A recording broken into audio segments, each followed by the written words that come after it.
Hello दोस्तों, आज हम क्लास 10th के इकोनॉमिक्स चैप्टर 4 का पूरा ऑब्जेक्टिव करने वाले हैं। चैप्टर का नाम है हमारी वित्तीय संस्थाएं। तो फर्स्ट क्वेश्चन है कि भारतीय रिजर्व बैंक यानी इंडियन रिजर्व बैंक की स्थापना कब हुई थी? तो 1935 में।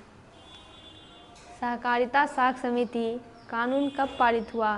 1904 में। केंद्रीय सांख्यिकी संगठन की स्थापना कब हुई थी? 1954 में। भारत में कितने राष्ट्रीयकृत बैंक है, नेशनलाइज्ड बैंक है? तो 14। यहाँ पे नोट में ये लिखा हुआ है कि वर्तमान में भारत में कुल 12 राष्ट्रीयकृत बैंक हैं।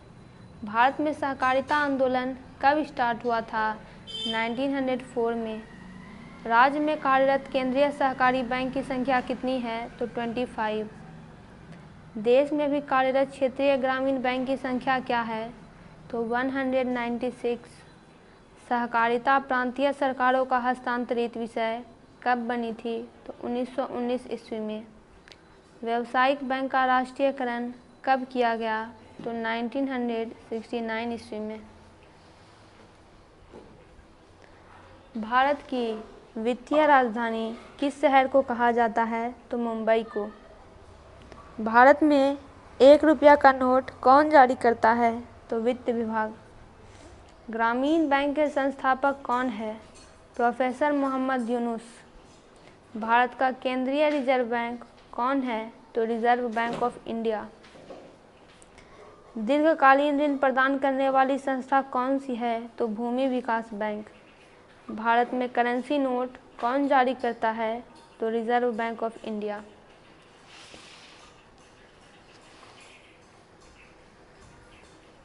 आगे है कि गैर संस्थागत वित्त प्रदान करने वाला सबसे लोकप्रिय साधन कौन है?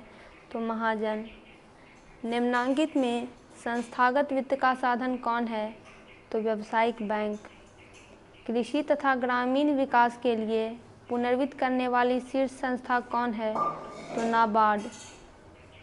निम्नलिखित में कौन सा संस्थान भारत में मुद्रा जारी करने के लिए अधिकृत है? तो रिजर्व बैंक ऑफ इंडिया। राज्य वित्त आयोग का गठन क्यों किया जाता है? तो पहला इसका आंसर है कि पंचायतों की वित्तीय स्थिति को पुनरावलोकन हेतु, केंद्र और राज्यों के वित्तीय संबंध के पुनरावलोकन हेतु और बैंकों की वित्तीय स्थिति के पुनरावलोकन हेतु सभी। गैर संस्थागत वित्तीय संस्थाएं कौन नहीं है? तो सहकारी बैंक। बिहार के वित्त के संस्थागत स्रोतों में कौन सर्वाधिक महत्वपूर्ण है? तो व्यावसायिक बैंक।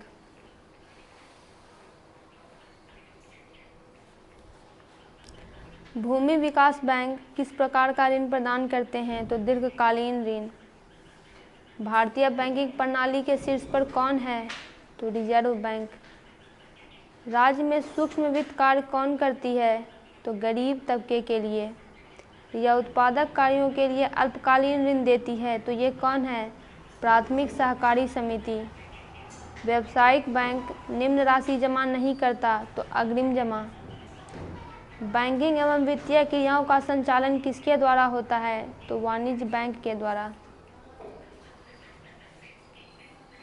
भारतीय पूंजी बाजार का अंग कौन नहीं है? तो विकास वित्त संस्थान।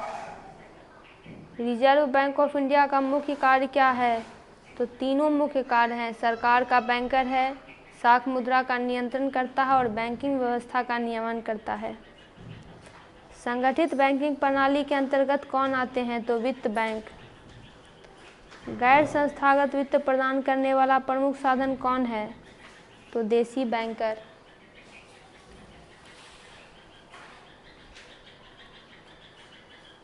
वित्तीय सेवाओं की आवश्यकता होती है तो व्यक्तियों को, सरकार को, व्यावसायिक संस्थाओं को, यानी इनमें से सभी को।